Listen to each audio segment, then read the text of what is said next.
హరహర మహాదేవ. గొప్ప జ్ఞానంతో పాటు అసూయకు కూడా పెట్టిన పేరు భారతదేశం.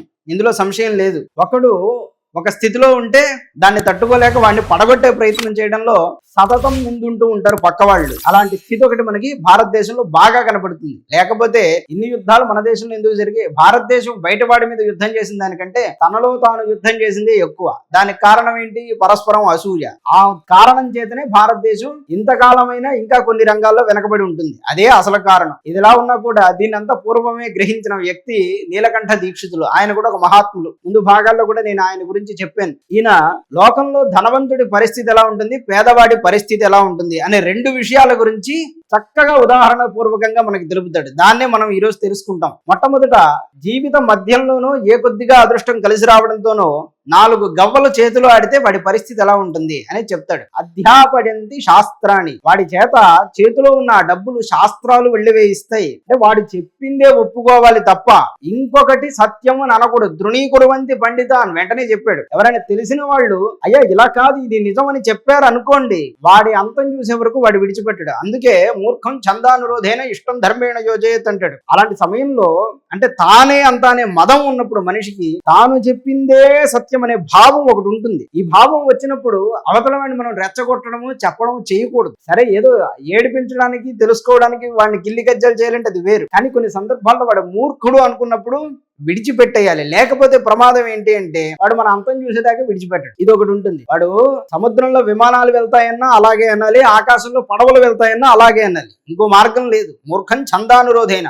మూర్ఖుణ్ణి గెలవాలి అంటే అంగీకారమే సరైనటువంటి విధానం అన్నాడు కవి. ఇష్టం ధర్మేణ యోజయత్. మనకి ఇష్టమైన దాన్ని ధర్మంతో గెలవాలి, మూర్ఖుణ్ణి అంగీకారంతో గెలవాలి.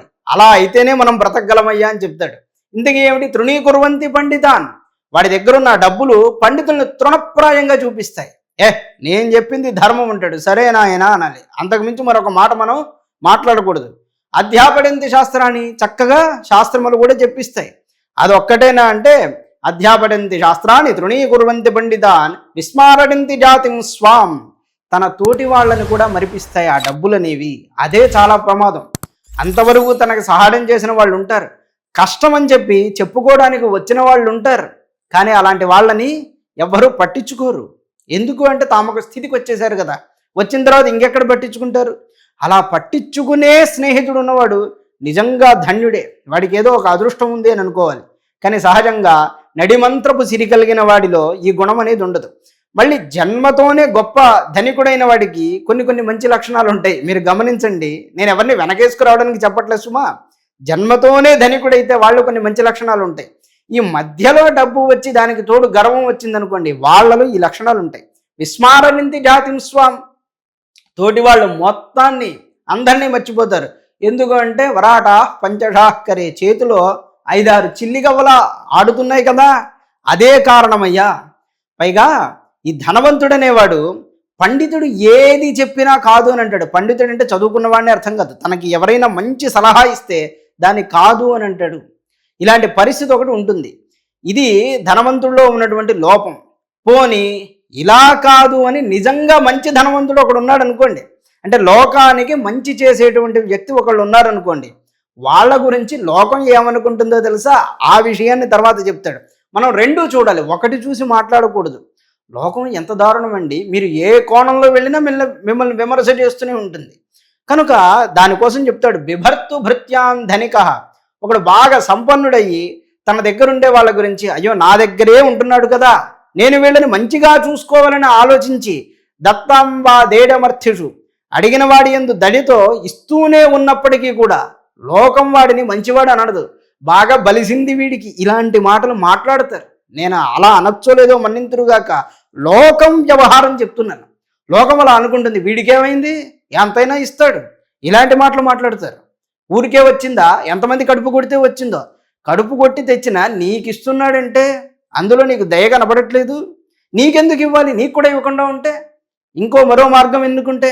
కానీ అలా చెయ్యకుండా నీకు సహాయం చేస్తున్నాడంటే నువ్వైనా కృతజ్ఞతగా ఉండాలి కదా. అలా ఉండరు. లోకంలో ఆ బాణి ఒకటి ఉంటుంది. దత్తాంవాదేడమర్థిషు. ఇది ఎంతవరకు కొనసాగుతుందో తెలుసా? యావది యాచక సాదృశ్యం. చివరికి డబ్బున్నవాడు అనుకునేవాడు అడుక్కునేవాడితో సమానంగా అంటే అడుక్కునేంత స్థాయికి దిగజారిపోతే కానీ తావల్లోకః నమృష్యతి, అప్పుడు సంతృప్తి చెందుతుంది అని అంటాడు. దీక్షితుల వారు అలా చెప్పారు. కానీ ఈ కాలంలో అక్కడ కూడా తృప్తి ఉండదు తెలుసా అండి. మీరు అడుక్కోవడానికి పక్కనకి వెళ్ళారనుకోండి, వాడు కూడా వీడు నాకంటే బాగా అడుక్కోవడానికి వచ్చాడని వాడు మనతో గొడవ వేస్తాడు. ఈ కాలం ఇంకా అలా దిగజారిపోయింది. తావల్లోకః నమృష్యతి, నిజంగా యాచన చేయడానికి దిగిపోయినా కూడా లోకం అనేది హర్షించదు. ఎందుకు? పరస్పర పతనాన్నే కోరుకుంటూ ఉంటుంది. ఈ మధ్య అంబానీ గారిని ఎంతమంది ద్వేషిస్తున్నారు. ఆయన వినాయకుడికి దండం పెట్టినా తప్పే, వాళ్ళ కొడుక్కి పెళ్లి చేసుకున్నా తప్పే. ఎక్కడి నుంచి తెచ్చాడంటే, నువ్వు వాడకయ్యా, మిగిలిందంతా ఇంకేదైనా చేసుకోవచ్చు కదా. ఆ డిజిటల్ అంతా ఇంత వ్యాప్తి చెందిందంటే ఆయనే కదా కారణం. అలా మొత్తం అంతా వచ్చిందంటే నచ్చకపోతే వేరే పని చూసుకో, అలా కుదరదు.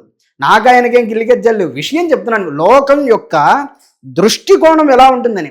ఆ వ్యక్తి కాకపోతే ఇంకో వ్యక్తి, పోనీ ఆయన కాదనుకుందాం, ఇంకో వ్యక్తి ఎవరైనా ఒక మంచి స్థితిలో కనపడితే వాడి మీద అసూయతో వాడిని కిందకి లాగి సర్వనాశనం అయిపోయే వరకు జనాలు ఊరుకోరు నాయన. అందువల్లనే చాలా జాగ్రత్తగా ఉండాలి. ధనికులకు కూడా ఆపదలు ఉంటాయి. మనది అనుకుని చేతికి వచ్చేంత స్థాయిలో ధనికుడు ఏదైనా వ్యాపారం చేసుకున్నా ఉన్నా కూడా చిట్ట చివరిలో దెబ్బ వేసే మనుషులు ఉంటారు. ఆ మనుషులు ఎవరో కాదు, తన సొంత వాళ్ళే అయి ఉంటారు.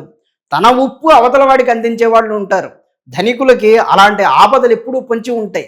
వాడు లోకం మొత్తానికి సాష్టాంగ నమస్కారం పెట్టినా సరే వీడు అలాంటి వాడు ఇలాంటి వాడని వెనకాల అనేవాడే ఉంటాడు. వాడి నుంచి ఉపాయాన్ని అంటే చక్కటి అనుగ్రహాన్ని పొంది కూడా వాళ్ళ వెనక్కి తిరిగిన వెంటనే వాడిని వెన్నుపోటు పొడిచే వాళ్ళు ఉంటారు. ఇలాంటి కష్టాలు ధనికుడికి ఉంటాయి. ఈ అసూయ దాదాపుగా లేనివాడికి ఉంటుంది. లేనివాడు ప్రతివాడు చెడ్డవాడని ఇక్కడ అసలు ఆ ఉద్దేశమే కాదు. డబ్బున్నవాడు ప్రతివాడు చెడ్డవాడు కాదు, లేనివాడు ప్రతివాడు చెడ్డవాడు కాదు. కానీ రెండు వర్గాల్లో కూడా లోపాలు ఉన్నటువంటి మనుష్యులు ఇలా ఆలోచిస్తారు అని చెప్తారు.